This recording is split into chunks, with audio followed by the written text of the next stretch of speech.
Welcome to Vox Scream, a Kill Team podcast where we aim to help players of all skill levels supercharge their game and separate the signal from the noise. I'm Mark Meyer, joined by Kill Team heavyweights George Pratt and Joe Gallo. We're coming to you from the Triangle region in North Carolina. Thanks for listening and enjoy the show.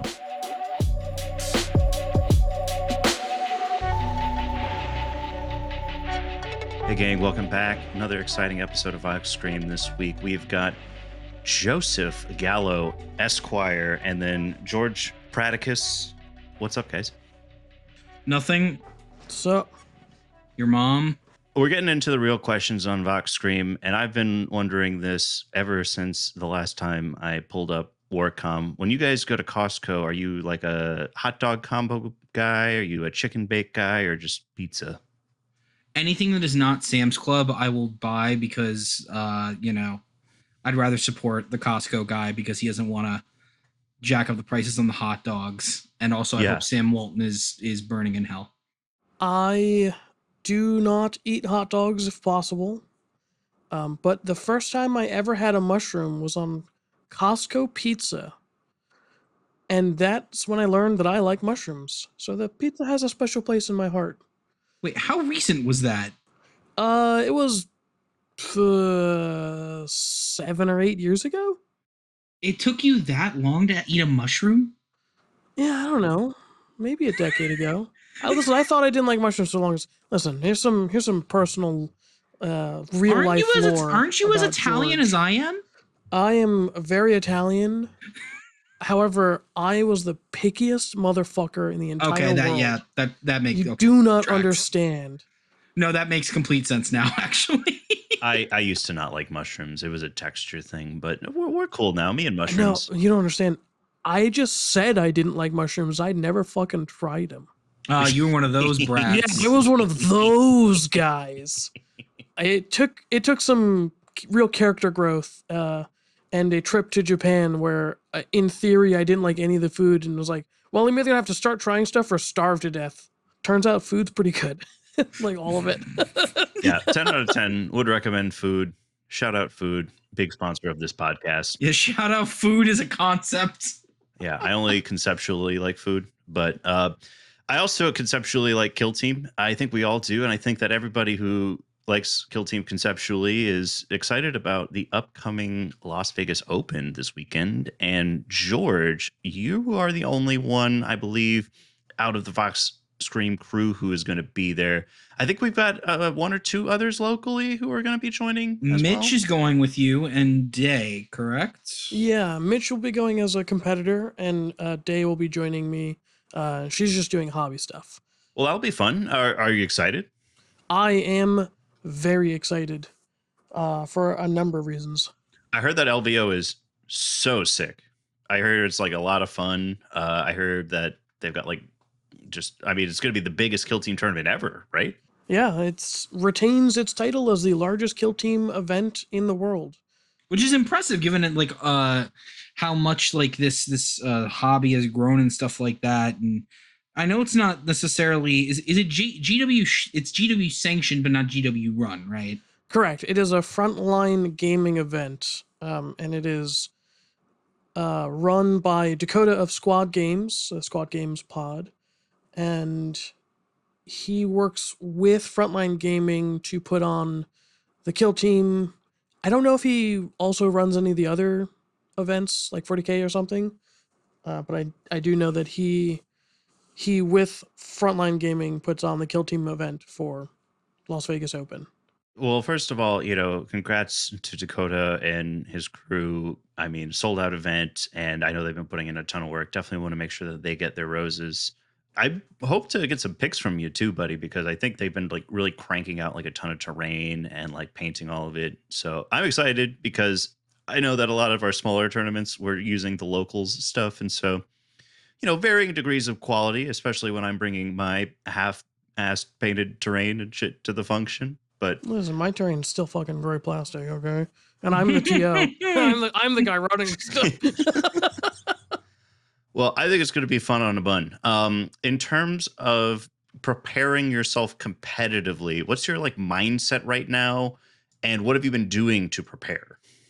So Mostly I've just been trying to get reps in. Like I went to the recent triad tournament to just try and theory craft and see what does and doesn't work. Play some matchups that I think would be difficult.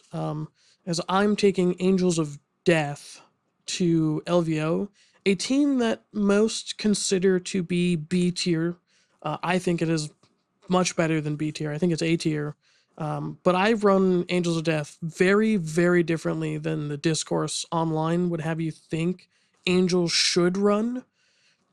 So I'm pretty excited to take Angels and either be proven completely wrong and that they are in fact a B tier team, or show up and put some work in with a team that people didn't think could get there. Now, George, question, because I remember we discussed this.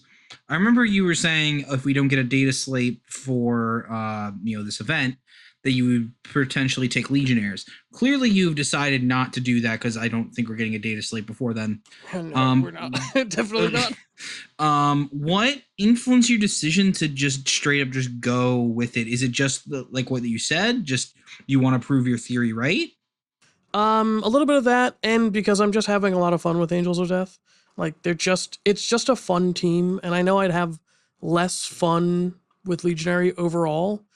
Like ultimately, how often am I gonna match up into a Legionary game across 9 games?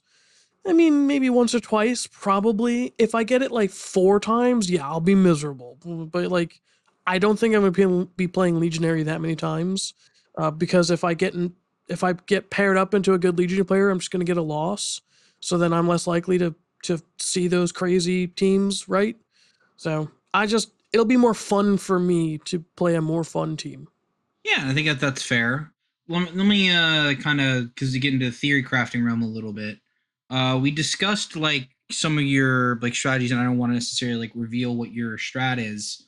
How comfortable are you with kind of talking about your particular strategy? Listen, I've been all up in the discords and the Angels of Death, like specific channels talking about strategy. Listen, my game plan is just play better than everyone else, right? I'm not trying to like come out here and gotcha people. I'll talk about my strategies. I've not been perusing the Angels of Death discords, and so would you say that the strategy that you're planning to run, or that I've seen you run in the couple of games you and I have played over the last few weeks, you say that's running against the grain of the more popular discourse of the team? What is the more popular discourse of the team? Like what is the meta way to run Angels of Death right now? So the current meta way is to run your chapter tactics as dueler and aggressive. So dueler lets you block a critical hit in melee with a normal dice, unless your opponent has a brutal weapon, which is incredibly powerful. And in addition to that, you can block 2 normal hits with 1 critical hit, which is insanely powerful. And you can do each one of those once per sequence. So you can use a crit to block 2 dice and a normal to block a crit, and suddenly, whatever they're throwing at you, you've just neutered most of their attack. Yeah, and honestly, what's really nice about this particular strategy going into the meta is Legionnaire is such a melee heavy team, and arguably a lot of the other teams can be very melee heavy. Being able to do that and just proc the rending and potentially, being able to do that double parry and you having 5 attacks is so powerful as like a combination on top of like on the captain or the assault sergeant and stuff like that. Yeah, because that's what the secondary tactic, aggressive, just gives your melee weapons rending. So if you roll a crit, you get 2 crits for the one you roll. And paired with dueler gives you a crit to block with and a crit to strike with. It's real nice. So that is the meta way, and it's like, you look at the chapter tactics and go, okay, that's easy. I understand how blocking multiple dice with my single crit and getting 2 crits rolling for 1 is just strong. I understand this. And I don't think it's bad, but the chapter tactics that I run is dueler because it's amazing. It's an amazing defensive chapter tactic. And then my secondary is mobile, which lets me fall back for 1 AP and let me charge from inside someone's control range. And me, I'm the kind of player who thinks about the game less in like dice math and what is this attack going to do to this person? Am I going to win this fight, or how much damage am I going to do? Like I do that. You have to do that to play at a high level. But my focus in a game is all about positioning and how I can position in a way where I don't get shot. And the best way to do that against most teams, it doesn't work against every team, but most teams, is just be inside your opponent's control range and they can't shoot you. Well, some teams can, right? But most can't. And I will say, George is so famous for this "don't get shot" thing. It has become a joke in our community about advice to newer players of just don't get shot. It's just that simple. Yeah, but it works. Like, yeah, people give me shit about it, but also I put that into practice and it does work. It works really good. If you don't get shot, you don't lose models. I like that too, because it's one of those things that people don't expect, right? Like that was one of the things that made Barge so good with Gellerpox, or that makes Barge so good with Gellerpox, is that people think that, oh, well, you're going to have to fight this guy who you charged at the end of the last turn, and then you'll just charge somebody. It'll be fine. I'll fall back. I'll shoot you. All great. Well, you can just barge out of the control range and then just go fight someone else, and then leave this operative just kind of standing around in the middle of the board wherever you charge them the first time, just waiting to be charged again by somebody else coming up the board. And it's another thing that it allows is that you can fall back with a counteract now, because fallback costs 1 AP, and you can do any 1 AP action with counteract. That's so creative. Yeah, I think the most valuable thing out of that is that fallback for 1 is so good with 3 APL. I think both of them are so valuable because the way that I play the team is, like, obviously the main way that people play the team is aggressive, is dueler aggressive, and skewing hard into assault marines, which it makes sense. You got 5 attacks in melee, you can block lots of dice, you get rending, just utilize that to its strength and run up the board and chainsaw things. Makes sense. But I like a much more balanced playstyle where I very, very rarely do I not have 3 melee guys and 3 shooty guys. Like, if I'm skewing into shooting, it's 2 melee guys and 4 shooty guys, and vice versa if I'm skewing into melee. But, like, for instance, I played in the Triad tournament. I think I talked about it on the episode last week.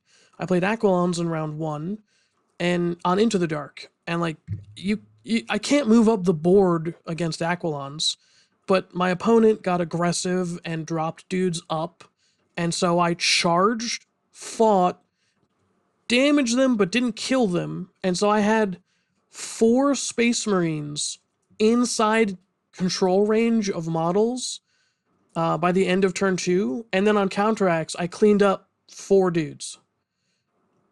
And I even used Wrath of Vengeance and Mobile to counteract charge from inside someone's control range into his Melt-A-Bomb guy, and then fight the Melt-A-Bomb guy. Yeah, man, I gotta say, Wrath of Vengeance is like the big draw to me for that team. George knows that I actually painted up a whole roster of Angels of Death that I never used, just because you honestly, the reason is you were playing them, and I'm just like, I'll let George have his space. That was genuinely the reason. I think Wrath of Vengeance is such a unique thing for that team where it takes advantage of counteract. And I honestly think it's gonna, when you head into those tournaments, man, it's gonna win or lose you games. Yeah, but that's why I like Mobile so much, is because it opens up the Wrath of Vengeance space to ridiculous levels. It does. I agree. Into the Dark especially. Yeah. So that's why I like Mobile more than aggressive. And the nice thing about Angels of Death is they have a strategic ploy that lets you change your secondary tactic for a turn. So, like, if I know I'm going to jump into a turn and I'm not going to hide in control range, I'm just going to try and chainsaw people into oblivion, I'll switch Mobile to aggressive and just go hard at chain sorting things. And so I still have that flexibility to just punch people in the face really hard. And then on the next turn, if I didn't kill someone, well, then I can fall back, shoot twice. What's your temperature take on going for the sniper versus the heavy bolter? Oh Oh man, man, we the discussed this a lot. yeah, this is one of the things. This is the other big discussion in the Angels of Death like tactics is because people want to make use of the heavy, but the sniper is just better or more useful in like 90% of use cases. So, but I have been experimenting with the heavy, and I think I found like 2 use cases for the heavy over the sniper, maybe 3. I think that you take the heavy gunner over the sniper whenever you're facing novitiates for any reason. That sniper is not going to put enough threat on the board, even with its Seek Light Saturate profile, to remove models. Yes, you'll make your opponent burn through fate points, but I'd rather them just remove models than burn through fate points. And the heavy bolter hits that crucial 4 or 5 damage, 5 dice, piercing crits. It's like this guy routinely picks up like 5 novitiates in shooting a game. It's That's the thing. insane. It's like because you could shoot it twice. That's 10 dice. That seems really good. Which is crazy because it's one of the only bolt. I think is it the only bolter that can do that in the game is shoot twice. It's the only their Astartes rule is the only one that includes the heavy bolter, as far as I know. Yeah, and that's the crazy part is that we're in such a state of the game where it's not getting used. Because like, a sniper is just it's just the right call against most other things. Because you can shoot twice. Because the sniper can also shoot twice. It's got a great piercing 1 sniping profile. And like a sniping profile is amazing. And then you add piercing 1 and it's like, well, my average of 6 damage goes to an average of 9 damage. So go fuck yourself most of the game. And then you have a saturate Seek Light bolter profile, which is kind of amazing. It exerts so much board control just sitting in one place. So that like the sniper is just better into most things on most maps, especially in Into the Dark, where you just like any of those long rooms, you just sit the sniper there and you win. Like they don't do anything there. Which is something I'd like to see changed to the team. I think that's the one change I want to see to Angels of Death is the sniper not being able to shoot twice. So at the very least, that's something that the heavy bolter has uniquely to it. Because right now it's not unique to that. Yeah, I think that's a bad change. I think what really the case should be is that Seek should not have infinite range on Into the Dark. They just like old indirect, Seek should be limited to 3 inches or 6 inches or whatever. That way the sniper can't just sit in your deployment zone behind an open door and just go, please enter this room so I can shoot you. Thank you. But also, I like the heavy on Volcus, like full stop. There's just so much heavy terrain on Volcus. It makes a sniper Seek Light not that useful. You can still do things with it, and you can ignore obscuring, but if you're ignoring obscuring, you're not shooting twice. So you have to play this game where you have to put him somewhere that can see a lot of the board, but that doesn't necessarily mean that he can shoot a lot of the board. So I like the heavy on Volcus almost full stop, because even though it's slow, 4-inch move, you can still move up the board. Yeah, if you get charged, he's got 18 wounds. With a dueler, you're likely to block and take a hit, maybe 2. Nothing is killing you in 2 hits on 18 wounds. And so then you just fall back and shoot someone in the face. Yeah, that seems pretty insane. I think the heavy bolter is cool. Angels of Death, that's a cool team. I've got that team almost fully built too. I've been trying to fill in the holes, and all I really need to do, apart from like actually paint the models, is I got to build a Terminator. It's the closest thing I've got to a heavy bolter for the team. And it's on a 40 mil base, so it should be a fine proxy. Yeah, I think that's a fine proxy. As the TO, I think that's a fine proxy. Yes, seems good enough. I got a proxy, so like I don't have a captain with the Power Fist 2, but I've got the captain with like Storm Shield and Plasma Gun, so I think that'll be good enough as well. It's also on a 40 mil. Big thing on 40 mil, yeah, perfect. Like my entire team is a Chaos proxy. So like my captain is a Chaos Lord with the big hammer plasma pistol.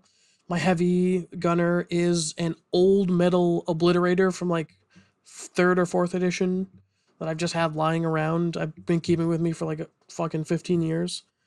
All my assaults are possessed marines that were originally from my Felgor team, but I'm glad that I get to reuse them. So, like, it's easy to tell who the shooty guys are. They're the Chaos Space Marines with bolt guns, and all my melee guys are assault marine or chaos possessed, shooty and fighty, easy. So easy Dakota made you label them.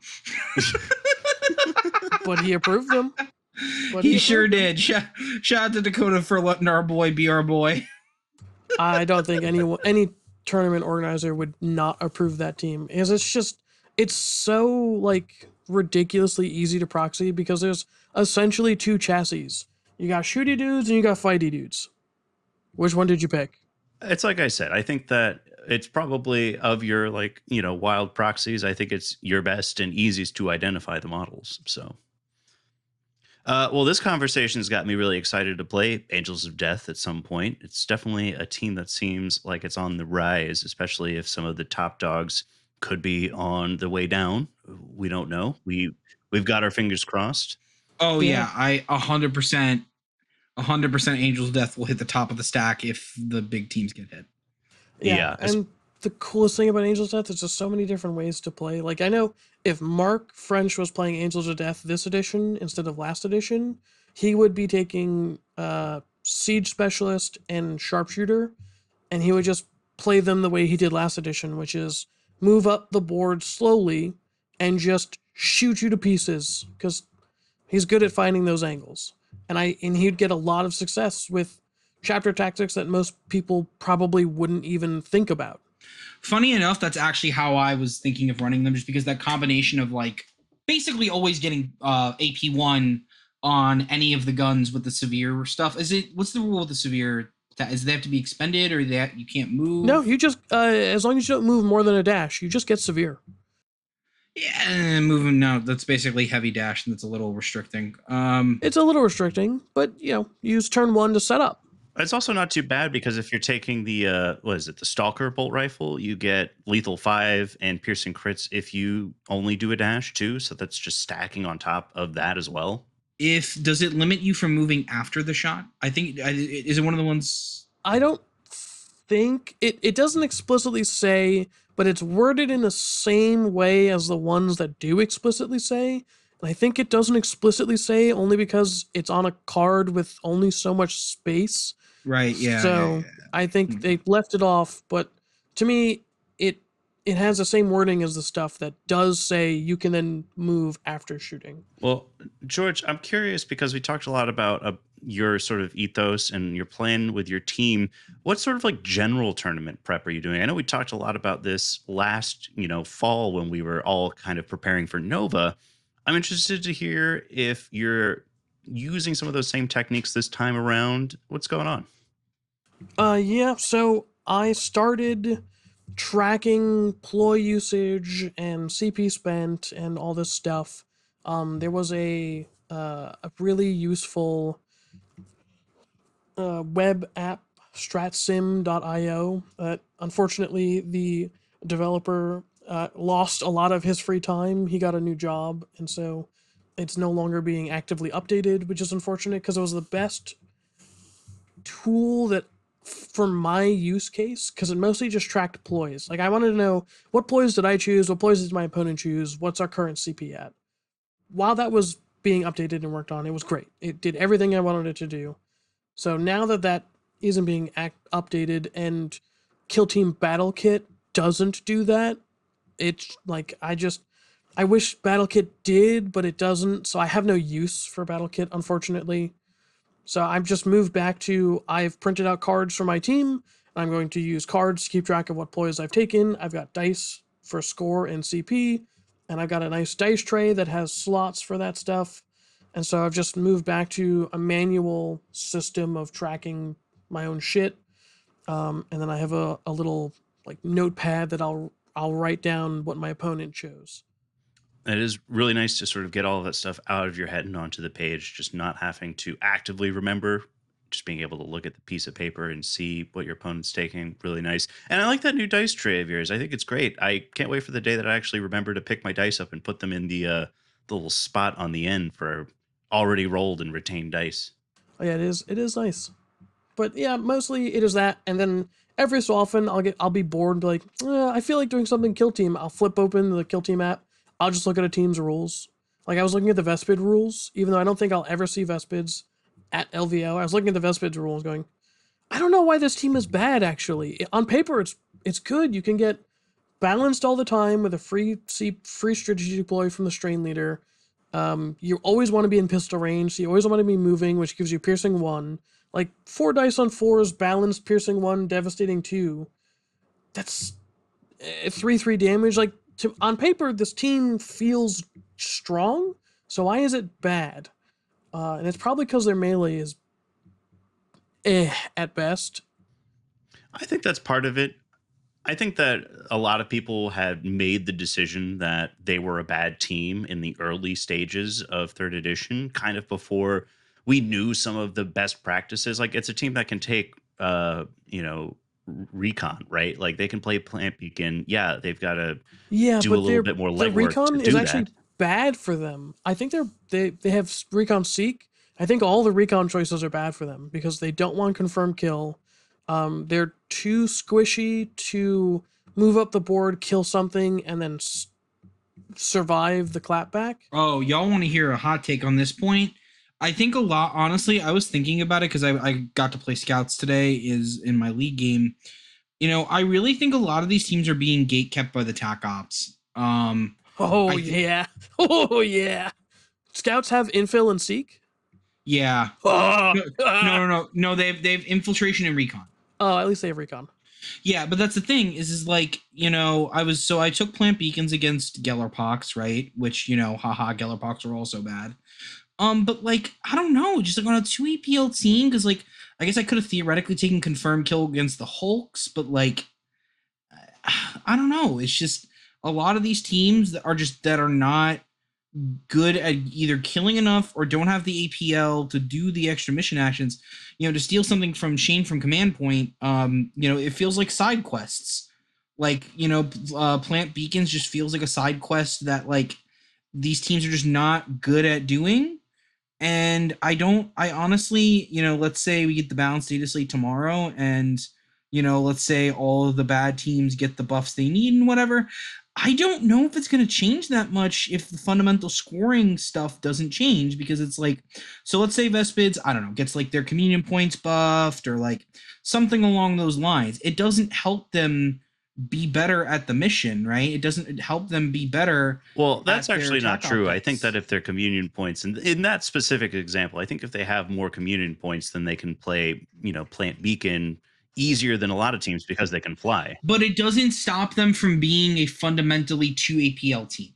Yeah, I think the biggest thing is that most of the tac ops are just bad.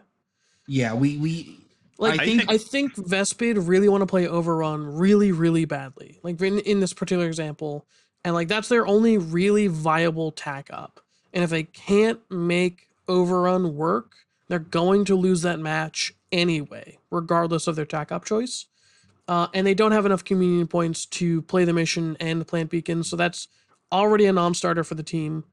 Confirm kill, they don't have the durability. It's kind of a non-starter. Plant recover item is just dog shit. Don't ever use it. I mean, they can probably recover item better than most because they have fly, but then you still need to control it at the end of the game, and like that's not really what they're trying to do. So like, I think we might be in a place where we like I don't know if you remember this, like right before we got the approved ops for the last edition, like the big one that kind of I really think elevated 2021 kill team to like a near perfect state for me.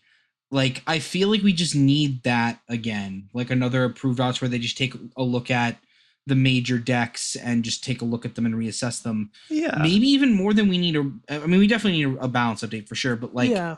And to your point, like I think there's a team, Harnkin Jaegers. I think that team is on paper absolutely perfect. They kind of struggle shooting into power armor, but if they're 4/4 damage shotguns, if your opponent whiffs a couple of saves, suddenly they're not so bad into power armor, right? But what really slows them down and really prevents them from like taking over games is their access to the two worst archetypes. Infiltration, which yes, they can score implant very well, but if you're scoring implant, you are actively denying yourself kill up points, Yeah, I hate the way which implant is is designed. bad. It's bad. Implant is terrible. All of infiltration is bad on Jaegers because they're not getting into your opponent's territory to do gather surveillance. So then you're left with seek and destroy, and like champion is the only one that they can do because they can use their resource points to get multiple APL, and there's a couple of models on the team. Like the Thane, who can charge someone, fight someone, kill them, and then shoot someone and pick up a double kill and score champion on non-Space Marines. I mean, dude, the big thing that's keeping me off of Nemesis Claw is that Seek and Destroy is really the only viable deck for them. And, you know, it's like, oh, well, it's an elite heavy meta, so just take champion every time. It's like, yeah, but what about for every other team that's not an elite team, right? Also, like, what if your champion just whiffs? yeah, that too. You just fucked.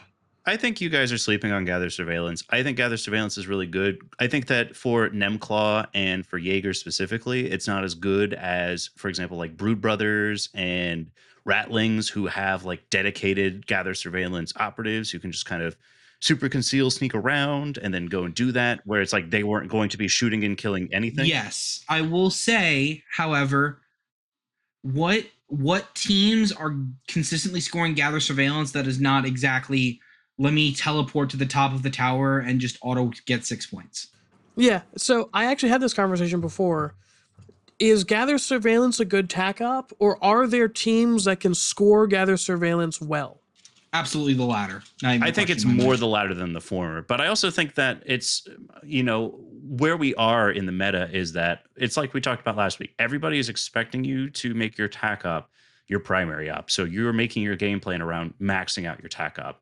And I agree that unless you are one of these teams that plays Gather Surveillance very well, you're going to have a hard time playing Infiltration. But I do think that there is 3 points to be scored in Infiltration for some of these teams that, you know, are forced to take it over Seek and Destroy. If you're forced to take Infiltration and you don't have a grot to just max out Gather Surveillance, take Implant because you're going to score a lot of points in Implant. The problem with Implant is that you're actively not scoring kill op. And so, like, yes, you will score a bunch of points on Implant, but you will not score a bunch of points on kill op. And at that point, is that a trade-off you're willing to do? And it is rough. And I don't like Infiltration. I think it's a bad archetype all around. I think there's too many trade-offs unless you have a grot. Then Gather Surveillance is great. You've got a dude who can teleport who's never going to be used to fight or shoot someone, and he just stands there and just wins you the game. Like, great. Go do Gather Surveillance with him. I agree that it is certainly the worst deck of the four. I just feel like there is more play than people are giving it credit for, where you may have to go and play the primary more. You may have to build a game plan that's more around trying to, you know, get the bonus point from the kill op. But if you remember, Mark, we had this discussion a couple of weeks ago, actually more like a month or two ago. That was what I was talking to you about with Nemclaw. Was like, you know, I was saying that like I was playing like the 3D chess of what I was thinking with that team is like I'm gonna plan on my opponent thinking I'm gonna be focusing on killing, but really I'm gonna take the crit op and focus on getting the objective because I can outscore Legionnaire if they're not if they're going to be focused on me killing them. But then on top of that, using some of those aggressive tack-offs as a counterpunch, right? So like, for example, if, you know, Mark French runs into my deployment and, you know, like he always does and tries to, you know, kill me, right? I know for a fact that, yeah, I'm probably going to lose Marine, but guess what? I have my Melted Gun in the back line and I picked him as my champion, as my counterpunch, because I know I can do that, right? And my point is like, maybe there is a possibility that like, we're in like a Commandos of Last Edition situation where there is some like untapped potential with some of these teams that people aren't looking at because of how good some of these other teams are. Yeah, I So 100% agree. and you know what? It honestly, we're probably never gonna know when we get the data slate or whatever, because people are obviously gonna switch to whatever the next new hotness is, and we're not gonna know if like Vespid had untapped potential, especially if they get like buffed or something like that. So like, I honestly right now, as we're waiting for the data slate, my advice to people, even if you're going into a tournament setting, just try shit. Shit is goofy right now. Just try shit, see if it works. Go 5-0 with Vespid. See what happens, right? Yeah, like I've noticed that I've been taking the tag up as my primary a lot, and I've been scoring like 4 or 5 points on it, but I've been maxing out crit op in my last like 3 or 4 games. And which just tells me that maybe my play has evolved to the point where I should be starting to think about playing the crit op instead of playing the tack op. Maybe, but that's the thing, is I don't know, because here's the thing: you can't necessarily guarantee, because even the primary, right, is in some way contingent on your opponent, right? Because let's say you're sitting on the point and you get charged, and you're like, oh, well, I can you put your guy on the point with the thought of like, oh, I have faith points or whatever, some form of toughness to like tank out whatever your opponent's going to throw at you, and then they just roll all sixes and like kill you, right? Like stuff like that, where you start to plan on the primary, can really like throw your game off in that way. Whereas I feel like the tac ops, especially if you're on like security, especially, is so much more dependent on like you playing in a more methodical way and in a more like for example, if I'm, because I love contain. Contain's like one of my favorite ones to take. I consistently take it every game pretty much now if I have access to it, because I know for a fact, if my opponent crosses that line, I'm gonna do my best to like kill that Yeah, you just go eat them. operative, right? And it's good against elites, not as good against hordes, but whatever, right? Well, I mean, it's like I mentioned in the last episode. I think that there's a lot of value in being able to subvert your opponent's expectations. When your opponent is expecting you to take the tack up as your primary, they're going to look for those opportunities to deny you that second point on plant beacon every turn. They're going to say, hey, this is where they're going to come into my territory. This is where I'm going to stop them from doing that. And so they think that they've done, a big thing by, keeping you to 3 or 4 points on that. Whereas, you have just happened to get 5 points on the or on the crit up just through the course of the game, while they're hyper focused on denying you what they think is the right thing. So all this is to say, I think that LVO is going to be a lot of fun. It's going to be fun on a bun. You know what else is going to be fun on a bun? The league at Atomic Empire, the Q1 2025 league, starts tomorrow. As we record this, it is League Start Eve. And I wanted to ask a question, and it kind of seems like we've already answered it. And my thought was like, as we're preparing, or, there is an imminent data slate sometime in the next, several weeks to a month, maybe two, who knows? What are you doing in terms of like trying to, get your game ready for whatever the meta looks like then? Or are you really just kind of playing what's good now?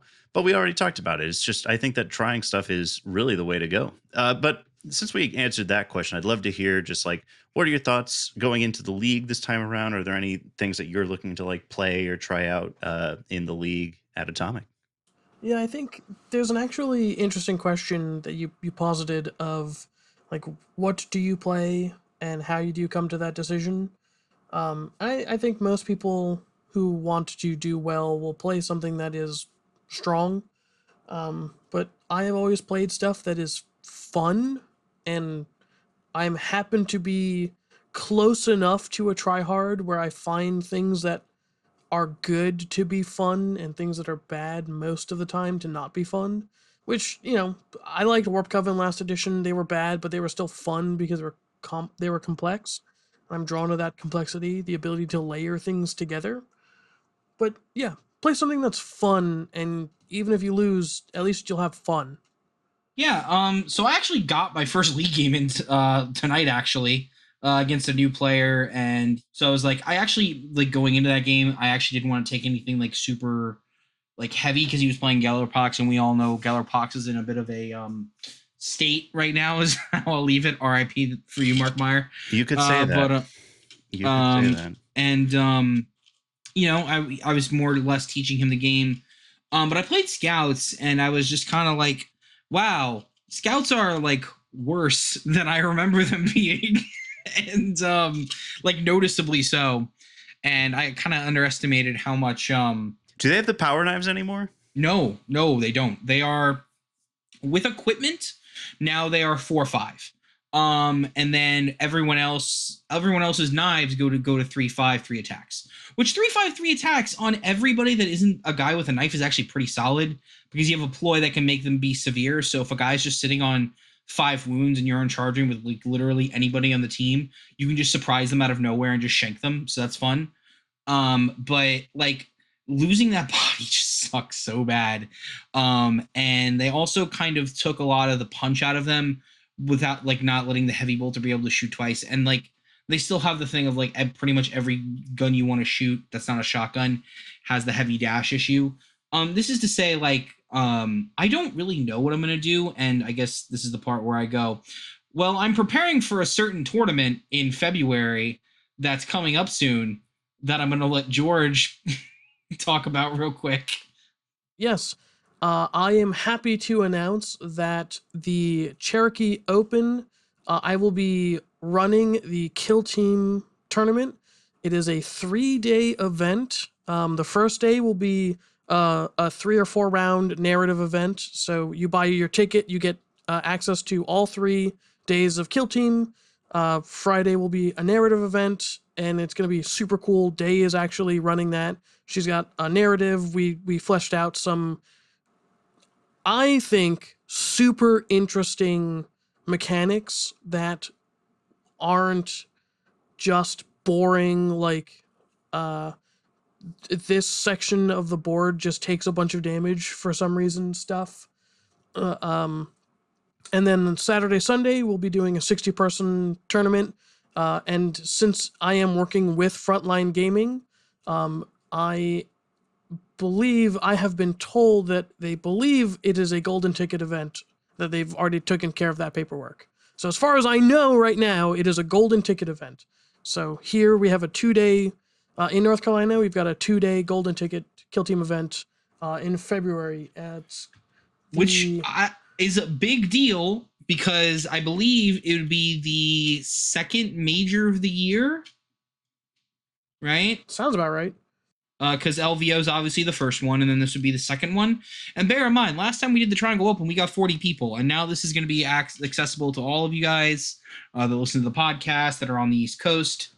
Yeah, I mean, this is going to be the second ever the first ever 3-day, second multiple day Kill Team event in the Triangle ever, as far as we know, and the first golden ticket event in North Carolina for Kill Team. That's awesome. Yeah, I'm very excited.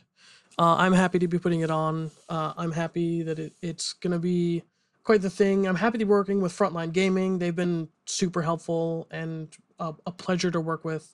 Yeah, so February 21st, 22nd, 23rd, it's going to be $75, and you get access to all 3 days. So narrative and the $60 GT or 60-person GT. And like, yeah, you could skip the narrative, but I think you're going to want to play it. I think it's going to be a fun time. I think this would be a fun time too. We're going to have more information on that once tickets are available. We'll make sure that there is a lot of information on the podcast going out leading up to that, making sure that everybody's in the loop. I'm really excited because it's going to be just a great opportunity, if not to hang out with all of our friends in the Carolinas who play Kill Team, and we've got a bunch of them spread out across the state, but also to maybe meet some of the larger listening audience to the podcast too. That's the other thing. If you want to come meet us here. We're pretty nice people, I've heard. So, you know. Yeah, I mean, talk about yourself. I'm an asshole. But yeah, I'm kind of curt and unpleasant to be around, actually. I'm an alcoholic, so I am great to be around. Man, we've really got quite the trio going on. Uh, so, George, do you have any sort of thoughts on what you're hoping to do in the Atomic Kill Team League this time around? Or, like, if you're trying to play something fun, what are you going to do? Like more Angels of Death? You got something else in the side view mirror? So I have a chronic condition called ADHD, which prevents me from sticking with one team for too long. So after LVO, I don't know if I'm gonna be as invested in Angels of Death as I am currently.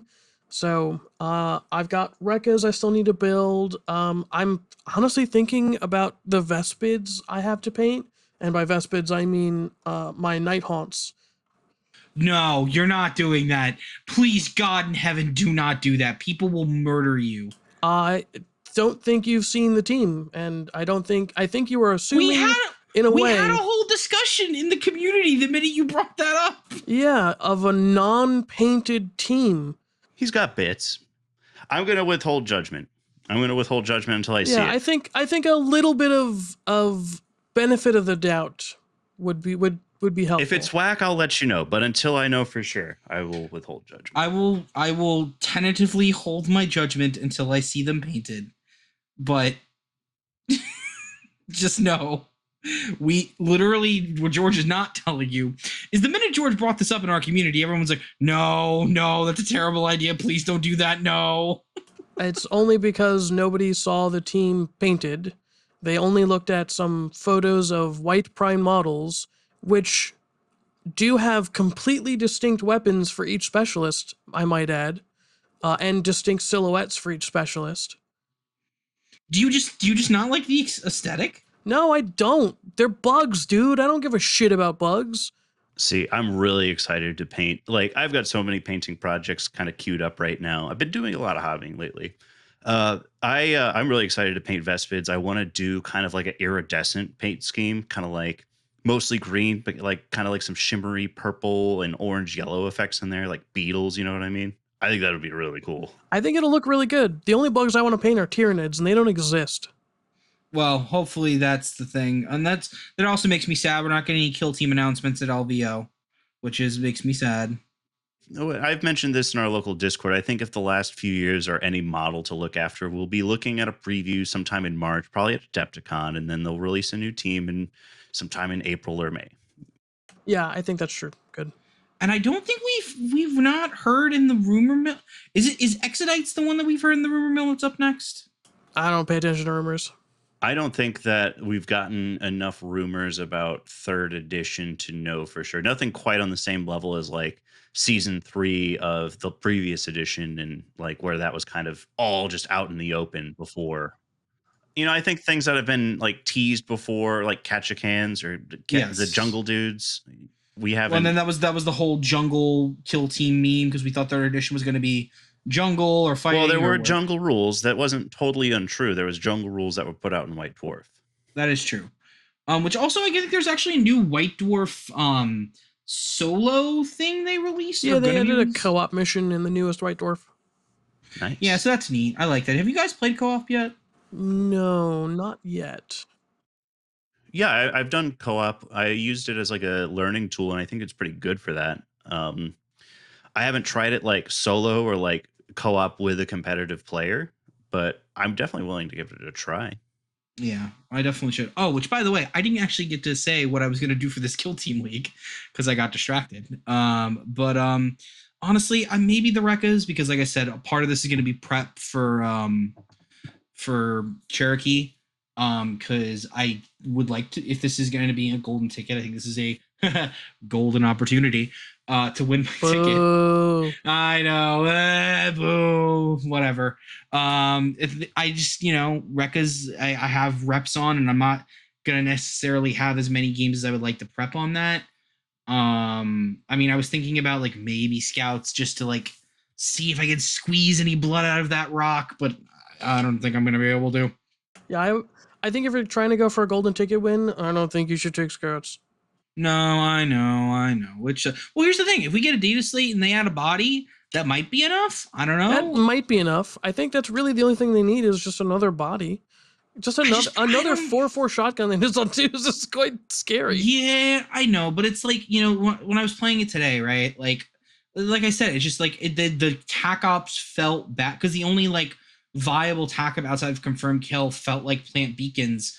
And even though I was like, handily beating this new player as I was explaining stuff to him, I only was able to score 5 points on plant beacons because 6 inches is actually like insane because now all the tokens are edge to edge.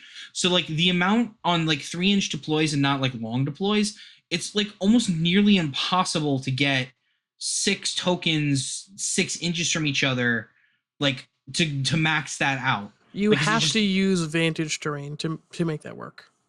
can you plant them on edge? Which, yeah, you cannot put a beacon underneath vantage terrain, but you can put a beacon on top of vantage terrain, and now your 6 inches is in 3D space instead of in 2D space, Sure. Yeah, which I gives guess you that's fair. it gives you extra horizontal distance essentially. Right, and then we get into the thing of like, well, what's the biggest weakness for scouts? There are two APL teams. So once again, we go to the side quests thing where it's like, oh, when I'm trying to hold off the horde of legionnaires coming to murder me because everybody two shots me in melee now, like I can't be.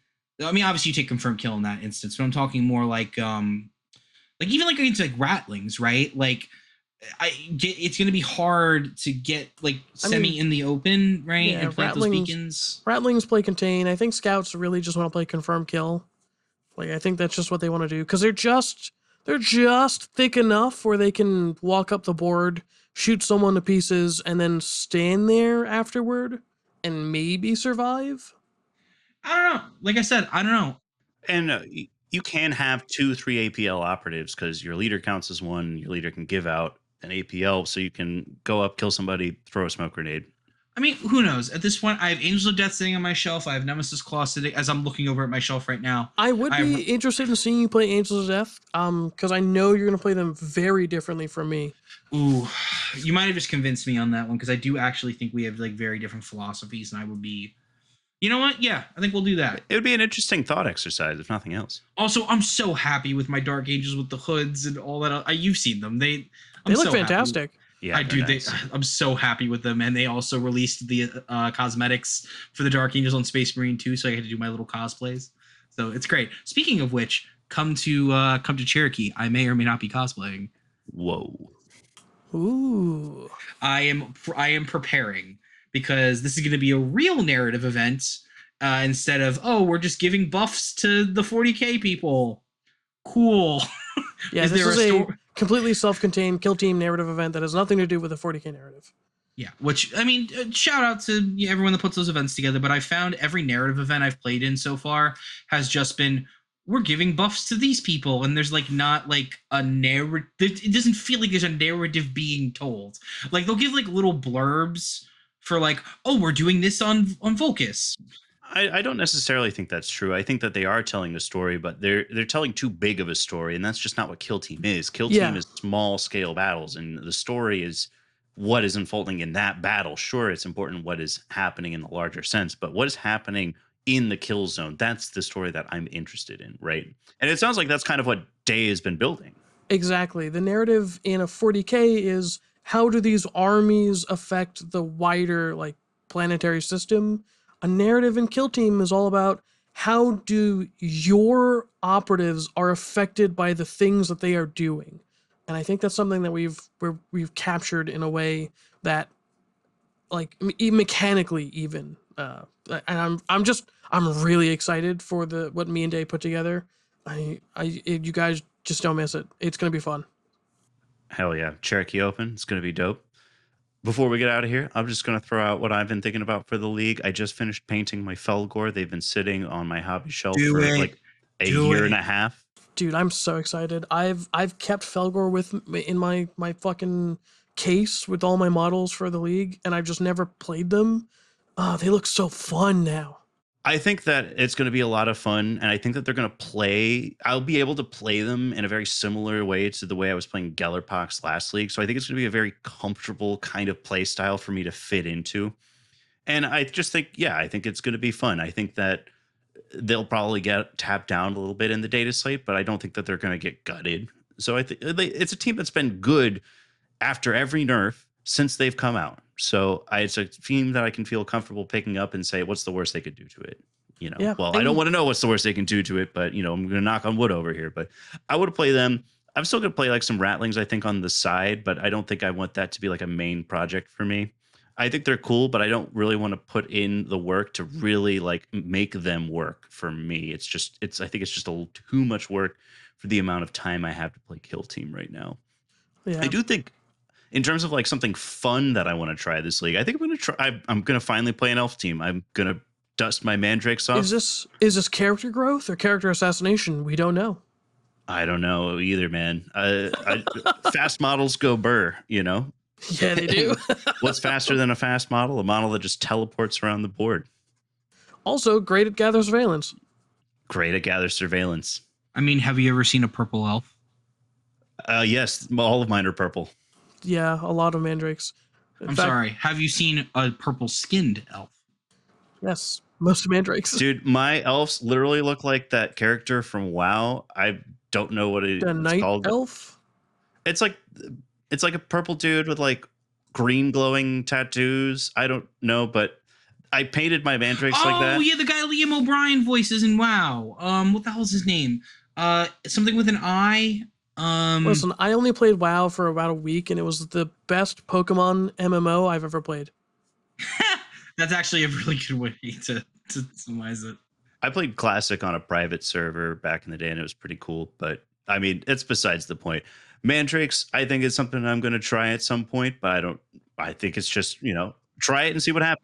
I will say on that point, Mark Meyer. There is a section I'm reading the new orc book, not Brutal and Cunning, the Big Daka, and it's a mostly dark elf and orc book. In that book, I just got to a section. It's crazy you brought this up. I was literally listening to this on the way home. There is a section in which Ulthik Blackhawk takes on basically a kill team of mandrakes. It's literally like 9 guys, like to the number. And I'm curious if they ever when they make those books, if they consult them on like dropping like hints of like, because that book got released relatively around the same time like the mandrakes did. So I'm like curious if like those things coincide. They probably do. They but anyway. almost certainly do. I know for a fact that the Black Library is not hands off with their authors, and they are very picky about which authors they allow to write like 40K and Age of Sigmar and fantasy and shit. So well, anyways, Uthric destroyed all of them. So power of the named character syndrome. But they were really cool. They were really like it actually like gave me like peak of interest because I thought they were kind of lame, but like listening to the way they talked and the way that they slink in the shadows and they are just like this ethereal presence to them was actually really interesting. Highly recommend it. Hell yeah. Well, I recommend you all stick around for more Vox streaming next week. Be well. Take care. Go kill some teams. Peace.